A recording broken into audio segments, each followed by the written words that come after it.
sejahtera kasih Tuhan. Masih semangat atau sudah ngantuk gitu ya? Semangat dari itu.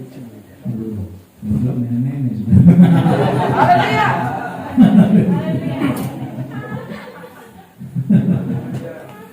Aduh, puji Tuhan. Satu sukacita lagi saudara, kita ada dalam kemurahan Tuhan, dalam kebaikan Tuhan. Alexandra berulang tahun saudara, saya katakan harus fair, harus bersaksi. Amin. Ada kue juga di bawah saudara, jadi sama saudara. Nanti dibagi saudara ya. Iya. Kalau nggak datang nggak dapat. Ya, berjuang datang kita dapat kue nanti ya. Haleluya. Saudara, minggu lalu kita sudah mendengar kebenaran tentang salib Kristus, saudara. Biasanya minggu pertama saya, minggu kedua pemain cadangan, saudara, minggu ketiga ya, tapi mereka bisanya minggu ketiga dan keempat. Amin. Haleluya. Nggak bosan kan udah pagem lagi nih. Kalau di Medan saudara, gembala khotbah sepanjang tahun, nggak ada tangan saudara. Dengar jatuh gitu saudara. Ya, puji Tuhan. Mari kita melihat dalam kitab Daniel pasal 11, saudara. Daniel pasal 11 ayat 32. Mudah-mudahan sudah masuk ke meja redaksi gitu, saudara. Ya, Daniel pasal 11 ayat 32. Yuk kita berdiri lagi yuk. Puji Tuhan, kita berdiri saudara. Saya pikir tadi pas pujian ini kayak Protestan, kita ada berdiri terus ya. Takutnya pujian takut suruh berdiri saudara. Ya, Daniel pasal yang 11 ayat 32, sama-sama kita baca ya, satu ayat saja. Yang sudah mendapatkan sangat gampang saudara, sebelum Daniel pasal 12 itu pasal 11. Iya. Ya. 2, 3. Dan orang-orang yang berlaku fasik terhadap perjanjian akan dibujuknya sampai murtad dengan kata-kata licin. Tetapi umat yang mengenal Allahnya akan tetap kuat dan akan bertindak. Puji Tuhan, silakan duduk saudara. Ini kitab Daniel ini adalah sebuah kitab berkorelasi dengan wahyu saudara. Jadi Daniel ini, ya, Bung Daniel tadi sudah main saudara. Daniel ini menulis tentang apa yang terjadi pada masa depan. Ya, Nabi Daniel saudara. Ya, ada orang lain manggil Daud itu Nabi Daud, aneh saudara, Daud raja. Ini bukan Nabi, miring itu panggilannya saudara. Nabi Daniel ini memang sebuah nabi yang berbicara tentang masa depan, nubuat. Nabi identik dengan nubuat. Ya, jadi nggak nyambung kalau Raja Daud dipanggil Nabi Daud, aneh saudara ya. Karena Daud nggak pernah berbicara tentang masa depan. Oke, Nabi Daniel ini menulis tentang bagaimana dia melihat visi. Ya, pada saat hari raya Pentakosta kita, hari ke-50 kita bicara tentang visi. Daniel melihat sebuah visi, sebuah penglihatan, saudara, yang kalau kita belajar akan nyambung dengan kitab Wahyu. Nah, Daniel berkata, saudara, dan orang-orang yang berlaku fasik terhadap perjanjian akan dibujuknya sampai murtad dengan kata-kata licin. Tetapi umat yang mengenal Allahnya akan tetap kuat dan akan bertindak. Saudara, di zaman Daniel sekalipun sudah banyak tantangan akan iman saudara, ya, dengan kata-kata licin. Dan saudaraku, Daniel melihat bagaimana keteguhan iman di zaman itu. Orang-orang yang mengenal Tuhan betul-betul batu, betul-betul kuat, betul-betul teguh dalam iman mereka saudara. Ya, di mula-mula mereka mengenal Tuhan, di mula-mula mereka cinta Tuhan saudara, menerima keselamatan, mereka betul-betul kuat dalam iman mereka saudara. Daniel berbicara tentang apa yang terjadi di zaman itu dan apa yang juga akan terjadi di zaman selanjutnya, yaitu zaman sekarang saudara, yang sangat paralel dengan kitab Wahyu. Tetapi tidak sedikit dari mereka, saudara, mendengar perkataan itu, tetapi mereka tetap kuat di dalam Tuhan. Mereka tetap teguh dalam imannya, tak tergoyahkan di dalam Tuhan. Yang menjadi pertanyaan Daniel, saudara, mengapa orang di zaman itu, karena saya katakan Daniel bisa melihat masa depan, saudara, karena dia adalah nabi yang berkorelasi dengan wahyu, saudara. Dan melihat, saudara, di zaman yang akan datang, saudara, mengapa manusia atau orang percaya di zaman itu sepertinya mereka lebih taat, lebih setia, lebih disiplin, lebih kuat imannya kepada Tuhan. Menjadi sebuah kebingungan bagi Daniel, saudara, karena di masa depan akan banyak orang yang mereka di dalam beribadah, dalam ikut Tuhan, tidak bisa dibandingkan di zaman Daniel yang begitu mereka banyak orang begitu takut akan Tuhan. Konteks ketaatannya berbeda, konteks kesetiaannya berbeda, konteks disiplinnya berbeda, konteks tentang kekuatan imannya berbeda, saudara. Kalau kita pikir kenapa dibandingkan dengan ribuan tahun lalu, kita dibandingkan zaman sekarang pun, saudara, para orang tua kita, bagaimana mereka begitu taat, begitu disiplin, begitu setia, dan begitu kuat di dalam iman mereka. Jadi ada sebuah generasi yang sedang digoyahkan, ada sebuah generasi yang boleh dikatakan mereka kurang dalam iman mereka, sehingga tantangannya orang-orang yang berlaku fasik. Saudara, orang yang berlaku fasik adalah, kata fasik itu artinya orang yang kenal Tuhan, orang yang tahu kebenaran tapi tidak melakukannya. Itu orang fasik. Dan orang-orang yang berlaku fasik terhadap perjanjian, artinya terhadap iman mereka, karena kita beriman kepada Tuhan, kita berjanji dengan Tuhan, amin. Itu perjanjian. Akan dibujuknya sampai murtad dengan kata-kata licin. Tetapi umat yang mengenal Allahnya akan tetap kuat dan akan apa, saudara? Bertindak. Berarti diminta, saudara, bukan cuma kata ya sudahlah, adalah yang diminta Allah, umat yang mengenal Allah akan tetap kuat dan akan bertindak. Nah, ini yang berbeda, saudara. Ada orang merasa kuat tapi tidak bertindak. Ada orang merasa kuat tapi diam saja, sehingga dia akan terbawa arus dan terbawa arus. Sehingga kalau dibandingkan dengan pendahulunya, orang tuanya mungkin, saudara, mereka tidak bisa dibandingkan konteks iman dan kedisiplinan dengan di zaman kita saat ini.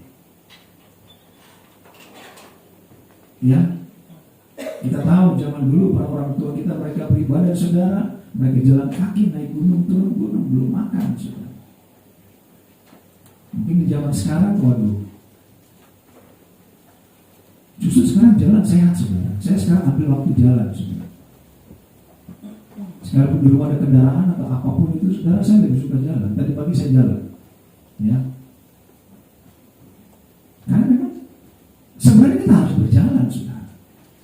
Apalagi kalau kita pikir, aduh, jarak ke gereja jauh, gak ada angkot, gak ada motor, saudara, ya jalan.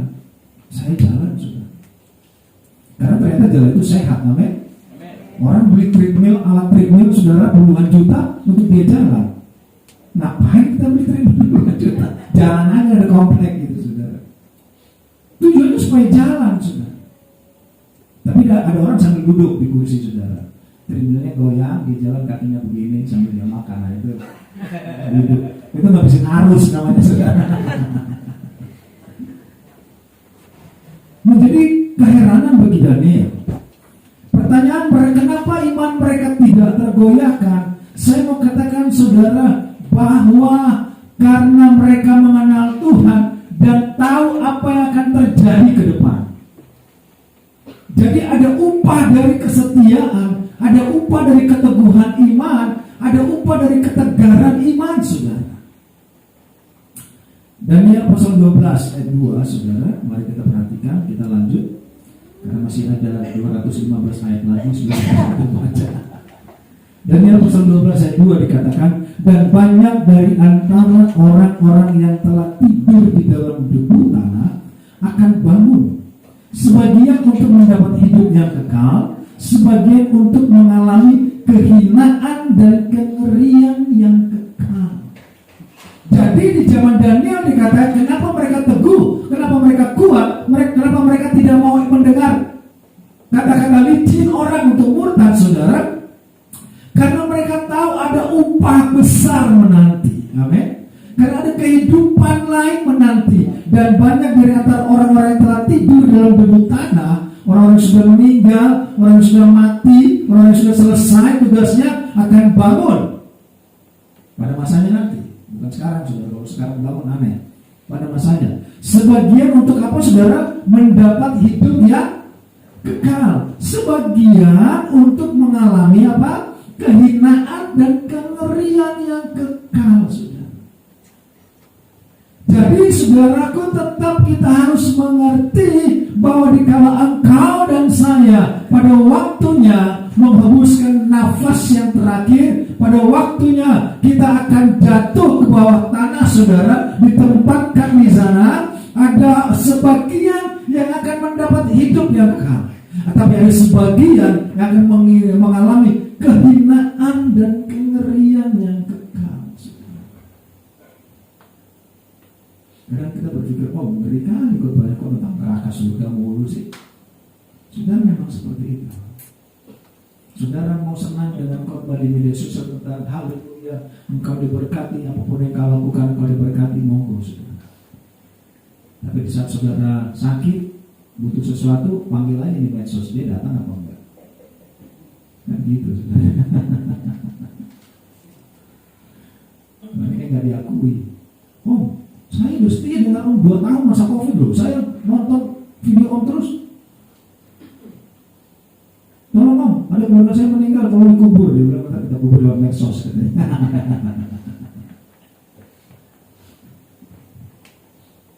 Yang orang yang telah tidur dalam debu tanah akan bangun, sebagian untuk mendapat hidup yang kekal, sebagian untuk mengalami kehinaan dan kengerian yang kekal. Kita harus tetap menyadari bahkan mengerti bahwa akan ada kengerian yang kekal, saudara. Akan ada kehidupan yang kekal juga tentunya bagi engkau dan saya. Amin, saudara.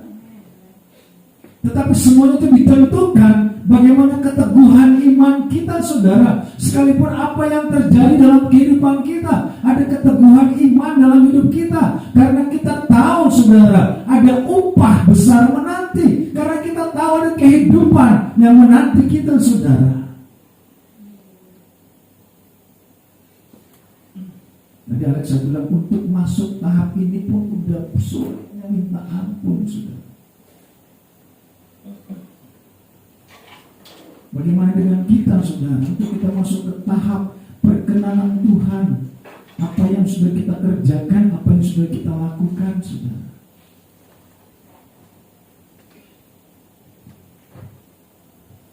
Roma pasal 2, saudara. Roma pasal 2 ayat 6 dan 7. Mari kita perhatikan, saudara. Ia akan membalas setiap orang menurut perbuatannya, yaitu hidup kekal kepada mereka yang dengan tekun berbuat baik. Berarti bukan angin-anginan, saudara. Bukan purba, maaf ini berdosa saya purba ya. Saya pengen bercanda kayak enak, saudara. Ya, kalau kata orang purba itu pura-pura baik gitu, saudara. Ia akan membalas setiap orang menurut perbuatannya, yang hidup kekal kepada mereka yang dengan tekun berbuat baik, tekun berbuat baik, mencari kemuliaan, kehormatan, dan apa, saudara? Ketidakbinasaan. Apa yang sedang kita cari, saudara? Ada lagu sekolah minggu katanya, cari apa di dalam dunia? Cari apa di dalam dunia? Cari dunia tentu binasa. Cari Yesus yang penuh cinta. Ia akan membalas setiap orang menurut perbuatannya, yang yaitu hidup yang kekal kepada mereka, kepada engkau dan saya percaya, dengan tekun berbuat baik, tekun mencari kemuliaan, tekun mencari kehormatan, dan bukan mencari mencari saudara, apa yang kita cari di dalam kehidupan kita. Dengan kita beribadah, dengan kita percaya kepada Tuhan, dan kita setia, kita mencari ketidakbinasaan. Amin, saudara. Tulisan ini pernah ditulis di sebuah pintu gerbang di zaman itu di Yunani, saudara. Dia akan membalas setiap orang menurut perbuatannya, yaitu hidup kekal kepada mereka yang dengan tekun berbuat baik, mencari kemuliaan, kehormatan, dan ketidakbinasaan. Orang katakan memang jelas itu yang dicari, saudara. Agabion, Hasanapun, Hamoraun, gitu, saudara ya. Ada yang ngerti nggak sih? Enggak ya? Saya juga kurang ngerti, saudara. Agabion, sukses, oke. Hasanapun, harga diri ya. Hamoraun, kaya. Ya. Saya punya teman marga Simamora, saudara, tapi tukang tambal ban, saudara. Simamora itu si kaya namanya, saudara. Itu yang kita cari. Tetapi saudara, yang kita cari adalah ketidakbinasaan. Mungkin kita sudah capek marhui-hui, kata orang, saudara. Siang malam kita mencari Agabion, Hasanapun, Hamoraun. Kita mencari kemuliaan, kita mencari hormat, kita mencari semua kekayaan, saudara. Kita sudah capek sampai tua, sampai umur, sampai rambut putih, rambut habis, rambut sampai gigi tinggal 2, bolehlah, saudara. Itu dicari terus. Pertanyaannya, adakah kita mencari ketidakbinasaan itu? Ya gitu, saudara. Di kalangan sibuk mencari semuanya itu, apakah kita benar-benar tekun mencari ketidakbinasaan? Dengan cara apa? Kan kita berpikir dengan cara apa? Orang mencari kekayaan kan, bekerja dari pagi sampai pagi. Nah, yang bekerja dari pagi sampai pagi, saudara. Ada siapa? Tukang edit. Nah, itu ada di sini, maaf, saudara. Ada orang bekerja dari pagi sampai malam, benar-benar, saudaraku. Ya oke lah, sah-sah saja, saudara. Tetapi apakah kita punya waktu untuk kita baca firman, untuk merenungkan, saudara? Di tangan saudara setiap hari ada renungan harian, saudara, yang kita kasih. Setiap hari ada renungan harian dalam tulisan. Setiap hari ada renungan harian dalam bentuk khotbah, saudara. Jadi setiap hari itu ada, saudara. Bahkan setiap hari, bahkan setiap minggu, semua rekaman khotbah itu diberikan kepada kita. Apa yang kita cari dalam di handphone kita, saudara, di medsos kita? Adakah kita beri waktu untuk kita merenungkan itu? Adakah kita beri waktu untuk kita membaca itu, saudara? Atau skip aja? Gitu, saudara. Kita cari yang lain. Sehingga Daniel katakan, mengapa di zaman itu mereka begitu taat, begitu tekun, begitu disiplin, saudara? Karena mereka betul-betul melihat, Daniel sudah melihat dengan visinya bahwa ada kehidupan yang kekal, penuh dengan kemuliaan setelah ini. Amin, saudara.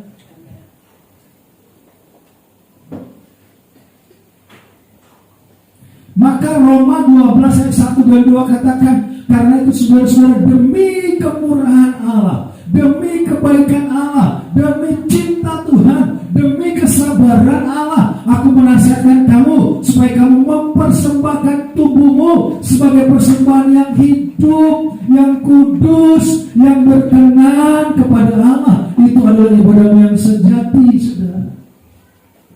Persembahkan tubuhmu, saudara, persembahkan kehidupanmu. Di saat iblis berkata kepada Allah, izinkan aku mencobai Ayub, kekayaannya akan aku ambil, kehormatannya aku ambil, harga dirinya aku ambil, semuanya diambil. Tetapi Allah katakan, jangan sentuh tubuhnya, jangan sentuh nyawanya. Amin, saudara. Karena kita adalah bayi Roh Kudus, kita sudah belajar itu. Karena kita adalah ciptaan Allah. Sehingga saudara, Rasul Paulus katakan, aku demi kemurahan Allah, aku menasihatkan kamu, aku mendorong kamu, saudara, supaya kamu persembahkan tubuhmu. Datang, persembahkan tubuhmu, persembahkan hidupmu, saudara, sebagai persembahan yang hidup, yang kudus, yang berkenan kepada Allah. Karena Itu adalah ibadahmu yang sejati. Janganlah kamu serupa dengan orang dunia ini. Kita dengar kanan kiri, ya udahlah kita ibadah sekali sebulan aja lah, samanya itu gitu saudara. Jangan serupa dengan dunia ini saudara. Oh hari ini saya mau ibadah karena ada jadwal naik sepeda. Nah, hari ini saya mau ibadah karena jadwal arisan dari pagi sampai sore saudara. Jangan serupa dengan dunia, tetapi berubahlah oleh pemulihan budimu sehingga kamu dapat membedakan yang mana sih kehendak Allah dalam hidupku, apa yang baik, yang berkenan kepada Allah dan yang sempurna. Kita bisa membedakan saudara, sehingga ketika kita datang kepada Tuhan mempersembahkan tubuh kita saudara. Tapi gimana mempersembahkan? Satu keluarga 10 orang, buru-buru berapa banyak nanti kan gitu, pusing saudara. Masa buru-buru saudara. Persembahkan tubuhmu, hadirmu, datang beribadah saudara.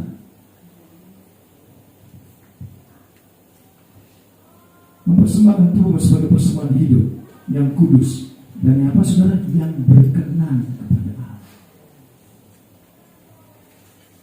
Hidup kita berkenan kepada Tuhan.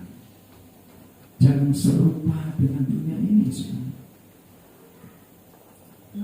Kenapa sih Rasul Paulus begitu mendorong gitu saudara? Minggu lalu kita mendengar tentang seperti Yesus, seperti pengemis keselamatan. Ayolah, selamatlah, ayolah gitu, ibadahlah, ayolah, datanglah kepada Tuhan, ayolah, setialah, ayolah, melayanilah saudara. Kenapa sih Rasul Paulus? Aku menasihatkan kamu. Dalam bahasa Inggris, I urge you, I propose you, I push you. Saya mendorong kamu. Saya mendorong kamu saudara. Menasihatkan itu bukan cuma menasihatkan, tetapi betul-betul mendorong dengan pengharapan, mendorong dengan disiplin, mendorong sedikit dalam konteks memaksa kamu. Loh, kok ibadah paksaan kok? Harus dipaksa saudara. Sekarang dari Alexa pun masuk ke titik ini, harus dipaksa. Paksa belajar, paksa bangun pagi, paksa lari. Harus dipaksa saudara.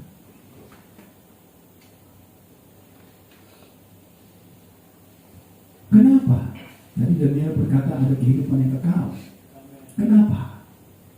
Kita perhatikan saudara dalam 2 Korintus 12 ayat 2 sampai 4. 2 Korintus 12 ayat 2 sampai 4 saudara dikatakan, aku tahu tentang seorang Kristen loh saudara ya. Jadi kalau kita bicara agama, oke lah, semua punya surga, ya whatever. Tapi ini tulisannya bicara Kristen, anak Tuhan. Aku tahu tentang seorang Kristen 14 tahun yang lampau. Jadi pada saat Rasul Paulus menulis ini, kejadian itu terjadi 14 tahun yang lampau. Entah di dalam tubuh, aku tidak tahu, entah di luar tubuh. Berarti ada satu dimensi yang berbeda, dimensi yang kita tidak bisa pahami untuk saat ini, dimensi yang kita tidak bisa masuki untuk saat ini. Allah yang mengetahuinya, betul, hanya Tuhan yang tahu, karena dimensi itu hanya ada dalam otoritas Allah. Orang itu tiba-tiba diangkat ke tingkat yang ketiga dari surga, ya, diangkat ke tingkat yang ketiga dari surga. Orang Kristen itu, aku juga tahu tentang orang itu. Oke, entah di dalam tubuh, entah di luar tubuh, aku tidak tahu, Allah yang mengetahuinya. Ia tiba-tiba diangkat ke Firdaus dan ia mendengar kata-kata yang tak terkatakan, yang tidak boleh diucapkan manusia. Saudara, ternyata dalam apa yang Rasul Paulus alami, dia pernah ada di Firdaus. Dia pernah melihat itu saudara. Dia pernah melihat, mengalami pengalaman itu saudara. Dia pernah mengetahui, sehingga saudara dia katakan, bro, aku menasihatkan kamu, aku mendorong kamu, aku memaksa kamu, persembahkan tubuhmu sebagai persembahan hidup yang kudus dan berkenan kepada Allah. Tapi kalau ibadah online gimana? Saya nggak tahu ibadah online kita Kalau saudara nonton itu udahlah, pusat-pusat gereja kita nonton aja. Itu mempersembahkan tubuh nggak sih? Agak konotasinya nggak berbeda kali ya. Kan mempersembahkan tubuh itu kita bawa ke persembahan. Rasul Paulus mau saudara bahwa orang-orang itu jemaat yang didoakan dilayani untuk mempersembahkan tubuh karena ada kehidupan ke depan. Kita berpikir, kok ngomongin kehidupan ke depan sih? Kan gue masih panjang umur, gue masih pengen panjang umur, pengen sampai tua. Oke, sah-sah saja, itu keinginan kita saudara. Tapi saya mau katakan, bukankah engkau bangun pagi itu karena anugerah Allah? Bukankah kau bisa bangun pagi karena cinta Tuhan? Banyak orang bangun saudara sudah di dalam peti. Sehingga kita perlu mengetahui bahwa ada kehidupan yang sedang Allah siapkan, Allah sedang kerjakan bagi engkau dan saya. Karena apa saudara? Kita menerima keselamatan dari Tuhan. Kita menerima memiliki tujuan akhir dalam hidup kita. Banyak orang di dunia ini percaya nggak percaya. Tadi kita bicara tentang orang fasik ya. Orang fasik, orang yang tahu firman, orang yang dengar firman, tapi tidak melaksanakan. Sehingga Wahyu katakan, engkau tidak marah sama tidak ingin, aku muntahkan kau ke laut aja kau. Nggak masuk pada dalam hitungan aku. Saudara, kita tahu kenapa kita begitu teguh. Kenapa Rasul Paulus begitu memaksa jemaat? Karena apa saudara? Karena ada kehidupan. Karena kita punya tujuan hidup saudara. Kita tahu kita akan ada punya perhentian terakhir bersama dengan Tuhan. Ada satu tujuan hidup kita. Tadi Daniel katakan, orang yang tidur dalam debu, mereka akan dibangkitkan. Apakah mereka dalam kemuliaan yang kekal atau mereka dalam kehinaan yang kekal? Dan banyak orang tidak punya tujuan dalam hidupnya saudara. Baik tujuan jangka pendek maupun tujuan jangka panjang saudara. Atau tujuan di saat di akhir dari hidupnya orang nggak tahu, orang yang tidak tahu, tidak mengerti. Mudah-mudahan gitu saudara. Tapi kalau kita punya tujuan yang benar, tujuan yang tepat, dan kita punya kepastian dalam keselamatan. Amin. Itu yang penting saudara. Tetapi di saat Allah memberikan sebuah kepastian keselamatan, apa yang kita lakukan saudara? Ada sebuah kepastian keselamatan, kepastian hidup yang kekal, kepastian tujuan hidup yang benar, kepastian ada tempat di surga bagi engkau dan saya, kepastian dalam kemuliaan yang kekal, kepastian bertemu dengan Dia, kepastian menerima mahkota keselamatan. Dalam setiap kepastian itu, apa yang kita lakukan? Buat kita sebenarnya terlalu rendah surga itu. Gampang kok. Gak usah repot-repot mah. Terus surga udah apa aja lah, gimana aja. Tuhan kan menerima kita apa adanya. Mati. Saudara masuk di satu PP aja, saudara harus prosesnya panjang saudara. Makanya saya teman di Medan dulu saudara. Gak masuk AKP dan masuk Asabri saudara. Dari Satpam Republik Indonesia. Masuk saudara, tetap ada usaha saudara. Apa yang kita lakukan saudara? Ya, khotbah Bapak Tanah Air di ibadah doa saudara. Bagaimana Petrus menangkap ikan, dia tangkap ikan, itu jalannya mulai robek. Tetapi dia harus berbagi, dia harus memanggil orang lain untuk sama-sama mereka menerima kelimpahan kasih Allah. Saya nggak tahu saudara. Kita cuma berpikir Tuhan, ya ibadah cuma minggu aja lah. Gak usah lah Jumat lah, gak usah. Nah, apalagi Sabtu pun gak usah lah. Saudara kan paksa anakmu beribadah kepada saudara. Paksa. Jangan sampai pihak lain yang menarik perhatian mereka saudara. Lewat apa? Bukan cuma lewat omongan teman kelasnya, bukan lewat handphone mereka. Mereka sudah terbawa kepada pikiran-pikiran arus-arus yang tidak berkenan kepada Tuhan. Saudara harus paksa mereka datang beribadah. paksa mereka dididik, paksa mereka ditempa, saudara, dalam kebenaran firman Allah. Paksa mereka bergaul dengan orang-orang yang sama-sama memuji Tuhan dan dengar firman, saudara. Jangan sampai di ujungnya nanti kita sudah kecewa, sudah salah didik, terlambat, saudara. Tapi orang yang di kayu salib itu, dia jahat dulu, badul dulu, badung dulu gitu, takawan dulu, gamparin orang dulu, baru bertobat, Tuhan terima kok. Kalau kita semuanya begitu, saudara, kalau begitu semua kita badung aja semua udah. Pasti ujung ya Tuhan, aku terima. Ya, saudara. Kalau ada kesempatan, kalau nggak ada kesempatan, apa yang kita lakukan? Efesus 5 ayat 14.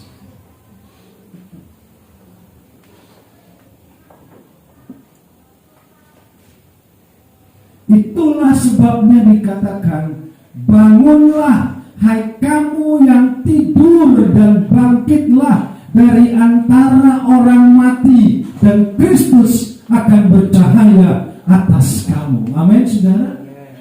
Loh, kok aneh? Ini kan untuk orang mati. Loh, iya benar, korbannya bangkitlah dari antara orang mati. Memang kita di kuburan. Jadi akan kita ketahui, saudara, di mana Tuhan. Imanmu mati, tidak panas, tidak dingin, di mana Tuhan itu mati. Itulah sebabnya dikatakan, bangunlah hai kamu yang tidur. Imannya ditidurin, saudara, imannya tidak dipraktekkan. Iman tanpa perbuatan adalah mati. Yakobus katakan, kita bilang, saya punya iman, tapi saya santai saja. Saya punya iman, saya tidak mau melakukan firman. Saya punya cukup, saya punya iman, katanya, saudara. Dan firman kata iman tanpa perbuatan adalah mati. Yakobus jelaskan lagi, saudara, bagaimana iblis pun beriman kepada Tuhan, bagaimana Rahab pun beriman kepada Tuhan, pelacur itu, katanya.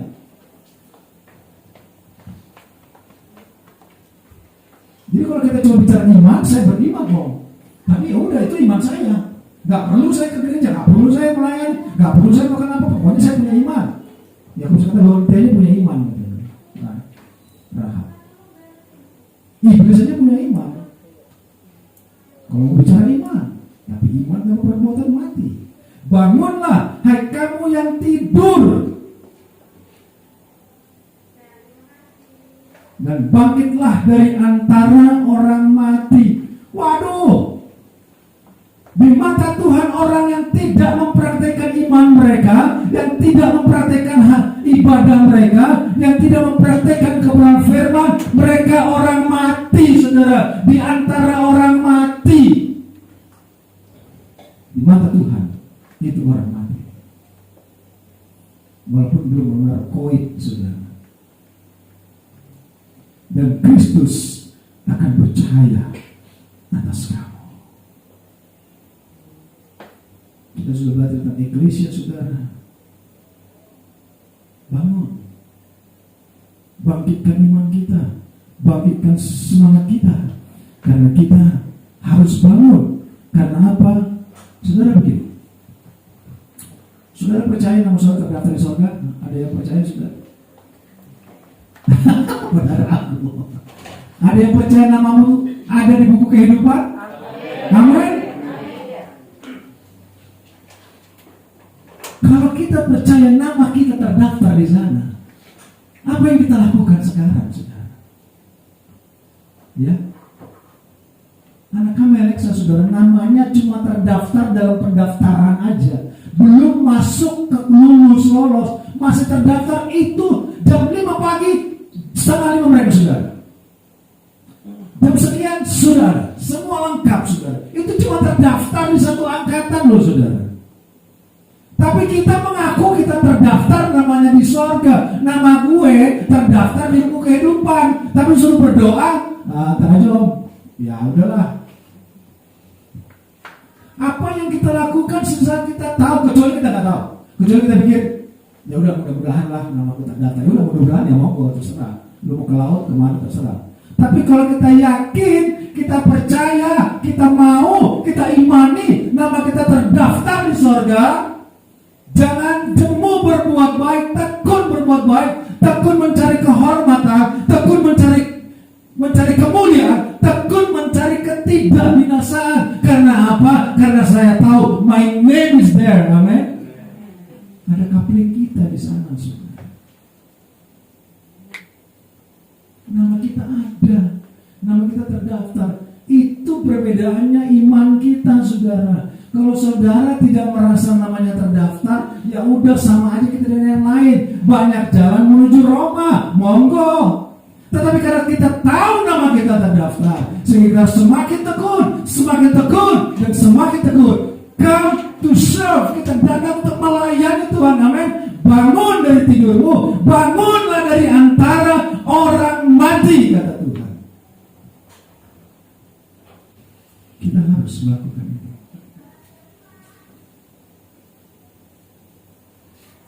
Saya tidak tahu, saudara. Mungkin talenta saya itu talenta benar-benar harus memaksa kita beribadah. Terus terlepas nyaman atau tidak nyaman, saudara.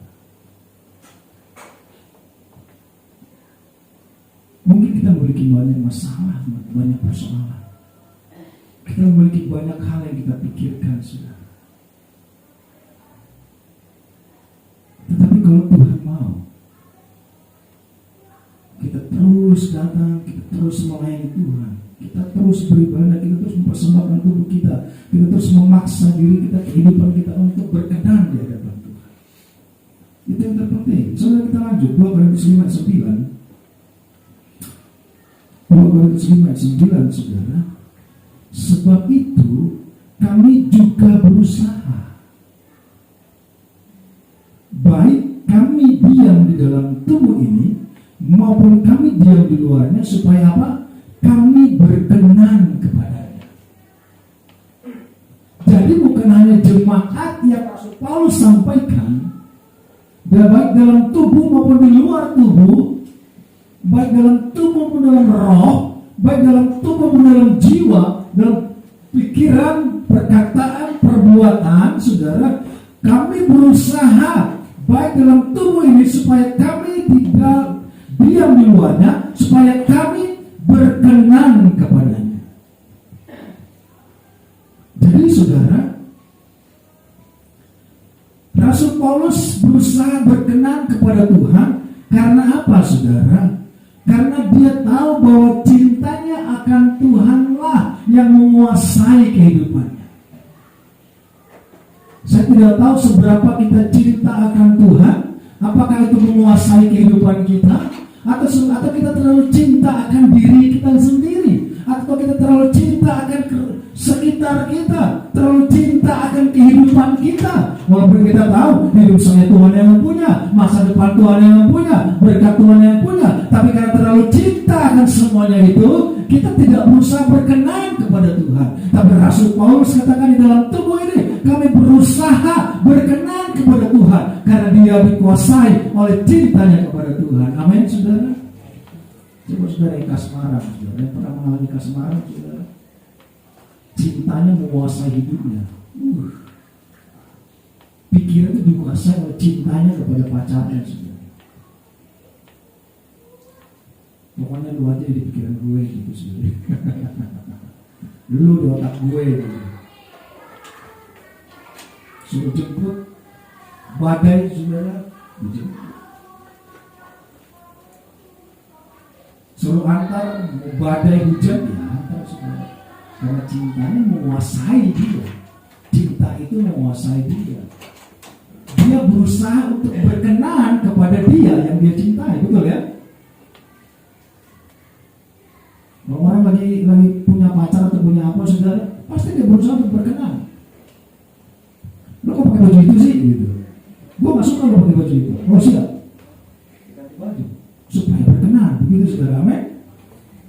Lu jangan datang terlambat. Gue gak suka lo datang terlambat jemput gue. Berkenan, saudara, harus.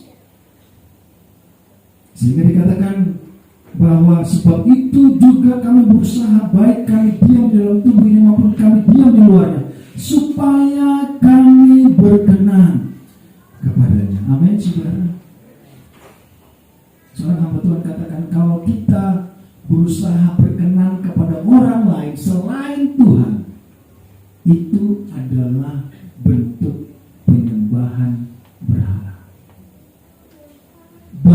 kita ingin berkenan kepada siapapun di luar sana, atau kita ingin berkenan pada diri kita sendiri sekalipun, selain berkenan kepada Tuhan, karena kita berusaha berkenan kepada Dia, karena hidup kita Tuhan yang punya, karena nama kita terdaftar di buku itu, selain itu adalah bentuk penyembahan berhala.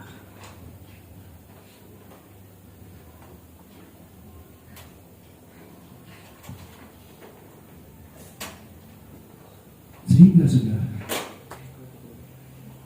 perkara iman bukanlah perkara main-main. Perkara iman adalah perkara yang sangat serius. Perkara ibadah adalah perkara yang sangat penting.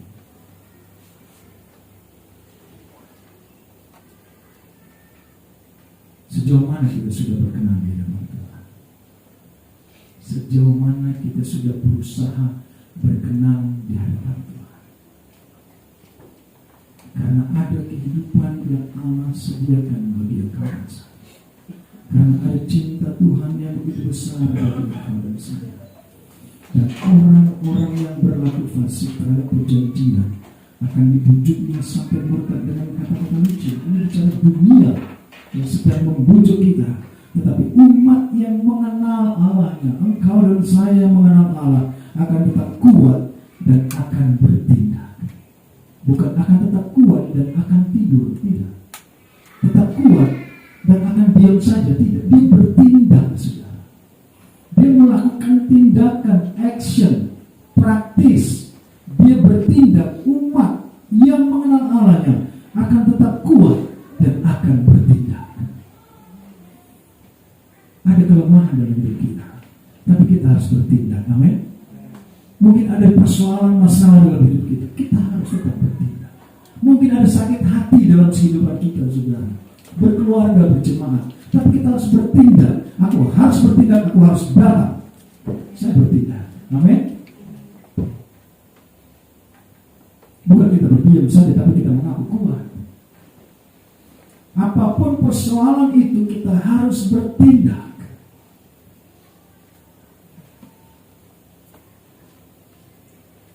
Dan itu yang Tuhan mau lihat, saudara. Karena Yesus pun bertindak, saudara. Yesus pun melakukan tindakan. Yesus pun melakukan action. Yesus pun mempraktekkan perkataannya, saudara. Yesus memikul kayu salib itu sampai ke Golgota. Dia bertindak, saudara. Dia bisa suruh orang angkut salib itu, tapi dia angkut sendiri. Sampai dia dicapuk, dia bertindak, saudara. Dia berdoa, dia bertindak. Kita melakukan tindakan, saudara. Ya, kalau saudara pernah dengar ruang operasi, dokter kemana? Lagi ada tindakan, gitu. Bukan operasi. Coba lihat, dokter di mana? Lagi di ruangan. Ngapain? Tidak bertindak. Operasi terjadi nggak? Ya nggak mungkin. Kalau dokter itu berdiri, dokter berdiri, lihatin aja ya. Nggak mungkin jadi operasi, saudara. Tapi harus bertindak. Ada tindakan sehingga semuanya bisa dilaksanakan, semuanya bisa beres, saudara. Iman kita pun kita harus bertindak supaya kita tetap kuat. Ingat Yusuf, saudara, pada saat digoda oleh tante Poti, saudara. Dia makin tante mungkin. Pernah digoda, Yusuf masuklah ke kamar. Kalau Yusuf berdiri aja, enggak tante, aku kuat tante. Dia tetap aja melakukan itu, menggoda. Enggak tante, aku tetap kuat, aku tetap di sini. Ya terjadi, saudara. Dia tidak akan mendapatkan berkat di ujungnya, tetapi dia bertindak, dia keluar, dia tinggalkan itu, saudara. Dia atasi masalah itu, dia bertindak, saudara. Saudara, kalau orang menggoda saudara melakukan sesuatu, orang menggoda saudara untuk tinggalkan Tuhan, orang menggoda saudara untuk tinggalkan iman. Tapi kalau saudara, ini gimana ya? Nah, gue pikir dulu deh. Saudara bisa tergoda, saudara bisa ikut arus. Tapi kalau saudara bertindak, saudara kata tidak, saya mau ibadah. Saudara bertindak, saya mau ke rumah Tuhan. Saya mau bertindak, saya mau melakukan kebenaran. Saya mau bertindak, saya mau melayani Tuhan. Amin. Itu tindakan, saudara. Mari kita lihat ayat terakhir, saudara. Dalam Yohanes 21, Injil Yohanes 21, ayat 18. Aku berkata kepadamu, sesungguhnya ketika engkau masih muda, engkau mengikat pinggangmu sendiri dan engkau berjalan kemana saja kau kehendaki. Tetapi jika engkau sudah menjadi tua, engkau akan mengulurkan tanganmu dan orang lain akan mengikat engkau dan membawa engkau ke tempat yang tidak engkau kehendaki. Ini paksaan, saudara. Bukan bicara muda secara jasmani, tapi Rasul Yohanes mencatatnya sebagai muda secara rohani. Saat kita muda rohani, saudara, kita berjalan kemana saja, kita mau tes kemana saja, mau ke gereja A, gereja B, ke rumah ibadah A, rumah ibadah B, mau bagaimana, begini. Mari, saudara, itu orang rohani muda. Engkau mengikat pinggangmu sendiri dan engkau berjalan kemana saja kau kehendaki. Suka-suka gue. Sekarang ada lagu suka-suka Tuhan, saudara. Ya, saya rasa nanti setelah nyanyikan ini biasa langganan, saudara. Tapi suka-suka gue itu orang muda rohani, itu Rasul Yohanes mengakui. Kita mau kemana saja, mau gak ibadah, mau ngapain, gak urusan. Tetapi saat engkau sudah tua rohani, engkau sudah dewasa rohani, engkau tahu dan engkau mau dan engkau imani, namamu tercatat di buku kehidupan, bukan di kodam, saudara. Di buku kehidupan, bukan di polsek nama tercatat. Bahaya, saudara. Ada yang namanya tercatat di polsek di sini, saudara. Ditandain motornya kita, saudara. Kau yakin namamu tercatat di surga, engkau sudah dewasa rohani, engkau akan mengikat, engkau akan mengulurkan tanganmu, dan orang lain, itu bicara rohani, itu bicara Roh Kudus, itu bicara Tuhan, akan mengikat engkau dan membawa kau ke tempat yang tidak kau kehendaki, akan mengikat engkau dan membawa kau ke tempat yang tubuh kita nggak sebenarnya kehendaki, saudara. Dan Tuhan, itu Tuhan lakukan bagi kita. Amin. Mungkin kita pikir gak enak mau beribadah, malas, ngabisin waktu. Doa malas, ngabisin waktu. Nah di rumah, bukan Indonesia gitu, sinetron Korea lah, malas.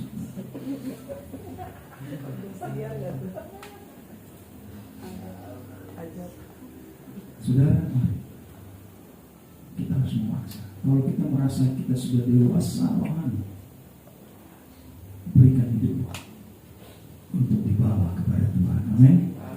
Berikan hidup untuk dibawa kepada Tuhan. Kau harus memaksa supaya kau menerima keselamatan itu. Kalau namamu sudah tercatat di surga, engkau harus melakukan apa yang Tuhan kehendaki engkau kerjakan. Tekun berbuat baik, tekun melayani, tekun mencari kemuliaan, tekun mencari ketidakbinasaan. Saudara tekun mencari harta, saudara, suatu saat itu akan lenyap. Kalau saudara punya keturunan, mungkin buat keturunanmu. Tapi kalau saudara gak, Tuhan izinkan tidak ada keturunan, itu akan diambil RT, saudara. RT-nya yang kaya, gitu, saudara. Semuanya. Tetapi saudara, apa yang kita cari? Perbuatan baik kepada siapapun secara praktek, saudara. Praktekkan kalau kita mengasihi orang, praktekkan kita mau berbuat baik. Kalau cuma kita bilang aku baik sama kamu, aduh aku sayang sama kamu, tapi nggak mempraktekkan, saudara, bohong. Kau harus praktekkan, kau harus bertindak. Amin. Tindakan itu yang perlu, saudara. Karena kekristenan bukan bicara teori, saudara. Kekristenan bicara tindakan. Kekristenan bicara praktek, saudara. Iman itu harus dikerjakan. Iman tanpa perbuatan adalah mati, saudara. Kita datang untuk beribadah, kita datang untuk melayani Tuhan, kita datang untuk menyenangkan Tuhan, kita datang untuk hidup berkenan kepada Tuhan. Amin, saudara. Kita berdiri.